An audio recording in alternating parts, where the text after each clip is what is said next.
ఢిల్లీలోని బంగ్లాదేశ్ హైకమిషన్ కార్యాలయం దగ్గర ఉద్రిక్తత వాతావరణం నెలకొంది. బంగ్లాదేశ్లోని హిందువులపై జరిగినటువంటి దాడులకు నిరసనగా విహెచ్పి పలు హిందూ సంఘాలు ఆందోళనకు దిగాయి. కార్యాలయం లోపలికి వెళ్లేందుకు కూడా హిందూ సంఘాలు ప్రయత్నిస్తున్నాయి.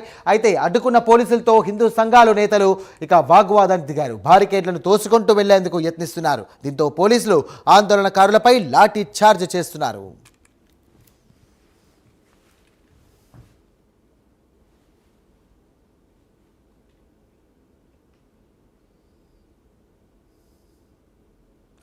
ఇదే అంశానికి సంబంధించి మరిన్ని డీటెయిల్స్ అందించడానికి మా నేషనల్ బ్యూరో చీఫ్ కళా సిద్ధంగా ఉన్నారు. కళా, చెప్పండి, ఏంటి అక్కడ పరిస్థితి ఏంటి?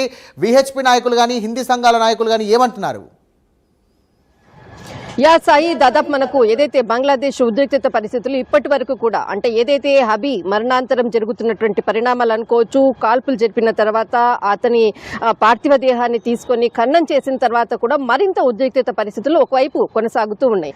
ఇటు ఏదైతే ఎంబసీస్ కి సంబంధించినటువంటి భారత హైకమిషన్ కి సంబంధించిన వీసాల రద్దును కూడా స్టాప్ చేయడంతో ఒక్కసారిగా బంగ్లాదేశ్ లో ఉన్నటువంటి ఏదైతే వీసాకు సంబంధించినటువంటి దీనిపై కూడా అక్కడ కూడా అంటే ఎంబసీకి సంబంధించినటువంటి వీసా ఆఫీస్ కి సంబంధించినటువంటిది కూడా దానిని కూడా రద్దు చేయడం జరిగింది. అయితే ఒకటి బ్రేకింగ్ అని చెప్పవచ్చు. ఒకవైపు కోల్కతా ఏదైతే మనకు ఇండియా తర్వాత బంగ్లాదేశ్ సరిహద్దుల్లో ఉద్రిక్తత పరిస్థితులు ఒకవైపు కొనసాగుతున్నాయి. కోల్కతాలో నిరసనల ధ్వనులు దాదాపు మనకు బీజేపీకి సంబంధించినటువంటి అధికారులను బీజేపీ రాజకీయ నాయకులు అనుకోవచ్చు, కాంగ్రెస్ కి సంబంధించినది ఒకవైపు నిరసనలు. కానీ ఒకటి మాత్రం ఇక్కడ భారత హై కమిషనర్ ని ఇక్కడ బంగ్లాదేశ్ కి సంబంధించినటువంటి ఏదైతే యూనస్ ప్రస్తుతం ఉన్నటువంటి యూనస్ అధ్యక్షుడు ఇతడు పిలిపించడం జరిగింది. సమావేశం ప్రారంభమైంది. దాదాపు ప్రణయ్ వర్మ భారత విదేశాంగకి సంబంధించినటువంటి హై కమిషనర్ ప్రణయ్ వర్మతో భేటీ అయ్యారు. ప్రస్తుతము కోల్కతాలో ఉన్నటువంటి పరిస్థితినిపై దీనిపై సమావేశాన్ని నిర్వహిస్తున్నారు.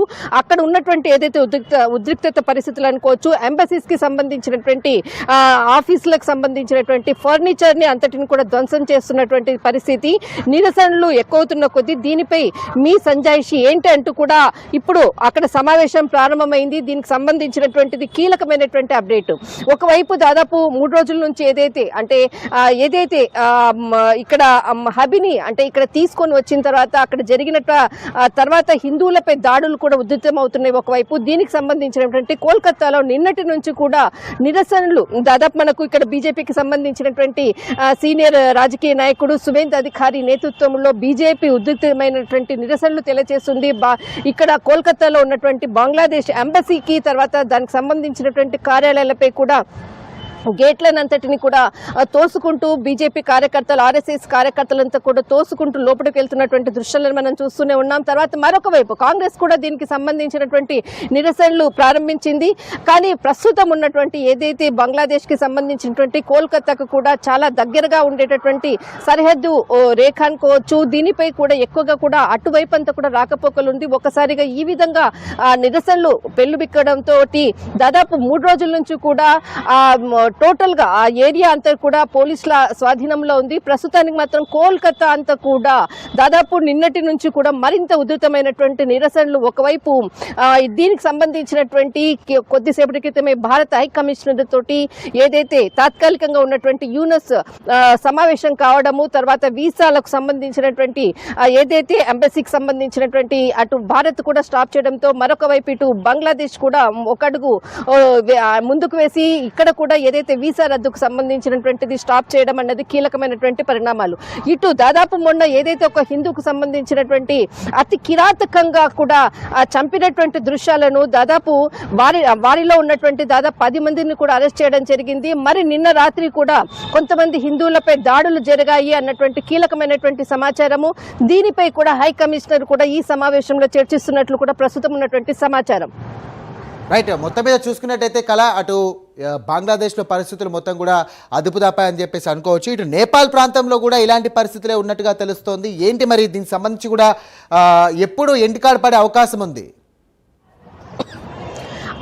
ప్రస్తుతం ఉన్నటువంటి ఏదైతే మనకు సరిహద్దు ఈశాన్య ప్రాంతాల్లో ఉన్నటువంటి ఉద్రిక్తత పరిస్థితులు ఒకవైపు అరుణాచల్ ప్రదేశ్ అనుకోవచ్చు, అస్సాం అనుకోవచ్చు, నేపాల్ అనుకోవచ్చు, బంగ్లాదేశ్, ఈ ప్రాంతాలంతా కూడా కనెక్టివిటీ ఉన్నటువంటిది. ఉగ్రవాద మూకలకు చొరబడి వస్తున్నటువంటి ప్రాంతాల్లో దాదాపు 10 రోజుల నుంచి కూడా నిఘా వ్యవస్థను పెంచినటువంటి భారత సైన్యము ఒకవైపు దీనికంతా కూడా చాప కింద నీరులా పాకిస్తాన్ నిర్వహించేటటువంటి చొరబాటుదారులు అనుకోవచ్చు, బంగ్లాదేశ్ లో జరుగుతున్నటువంటి అల్లర్లకు ఇక్కడ ఐఎస్ఐకి సంబంధించినటువంటి ఉగ్రవాదులకు సంబంధించినటువంటి కీలకమైనటువంటి వ్యక్తుల్లో కూడా ఈ ఏదైతే నిరసనలో ఉన్నట్లు కూడా ఇంటెలిజెన్స్ నుంచి నిన్న అందినటువంటి సమాచారం. దీనిపై కూడా ఖచ్చితంగా కీలకమైనటువంటి సమాచారం తీసుకుంటూ భారత సైన్యం ఎప్పటికప్పుడు కూడా ఈ నిరసనలను ఏదైతే బంగ్లాదేశ్ లో ఉన్నటువంటి హిందువులను ఎవరు కూడా అంటే బయటికి రాకుండా ధైర్యంగా ఉండాలంటూ కూడా ఒకవైపు చెప్తూనే వీరికి భద్రత గురించి కూడా ఖచ్చితంగా భారత హైకమిషన్ దీనిపై కూడా చర్చిస్తుంది. దీనికి సంబంధించినటువంటిది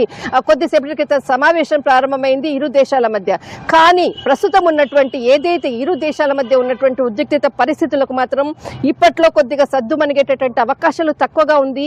కానీ నిరసనలకు బట్ట ఇరు దేశాలు మొత్తము ఖచ్చితంగా దీనిపై అంటే సమావేశాన్ని ఇప్పుడు ఏదైతే హైకమిషనర్ తో సమావేశం ప్రారంభించారు. దీనికి సంబంధించినటువంటిది కీలకమైనటువంటి రెచ్చగొట్టేటటువంటి వ్యాఖ్యలు కూడా యూనస్ ఏదైతే అంటే ఎవరైతే ప్రతిపక్ష నాయకుడికి సంబంధించినటువంటి ఏదైతే మనకు హబీని చంపిన తర్వాత వారిని ఖచ్చితంగా శిక్షిస్తామంటూ కూడా రెచ్చగొట్టే వ్యాఖ్యలు ఒకవైపు చేసినటువంటిది. ఎవరు ఎక్కడ ఉన్నా కూడా వారిని ఖచ్చితంగా శిక్షిస్తామంటూ యూనస్ ప్రసంగాలు మాత్రము కొంత ఉద్రిక్తత లేపాయి. దానితో మరింత కూడా నిరసనలు ఒకవైపు పెట్టరేగిపోతున్నటువంటిది పరిస్థితి. అయితే దీనికి సంబంధించినటువంటిది కీలకంగా కూడా కొద్దిసేపటి క్రితం ప్రారంభమైనటువంటి సమావేశం మాత్రము ఇరు దేశాల మధ్య ఏదైతే ద్వైపాక్షిక సంబంధాలపై కూడా చర్చించేటటువంటి అవకాశం ఉంది. ఒకవైపు వీసాల సంబంధించినటువంటి అంబసీస్ కార్యాలయాలు కూడా అంటే స్టాప్ చేయడంతో మూసివేయడంతో ఒక్కసారిగా కూడా మరింత ఉద్రిక్తత పరిస్థితులు నెలకొని ఉన్నాయి. ఖచ్చితంగా దీనిపై కూడా ఒక నిర్ణయానికి మాత్రం భారత హైకమిషన్ కానీ అటు బంగ్లాదేశ్ హైకమిషన్ కూడా కొద్దిగా దీనిపై చర్చించిన తర్వాతనే ఒక ప్రకటన వెలువడ చేసేటటువంటి అవకాశం ఉంది. థ్యాంక్ యూ కళ.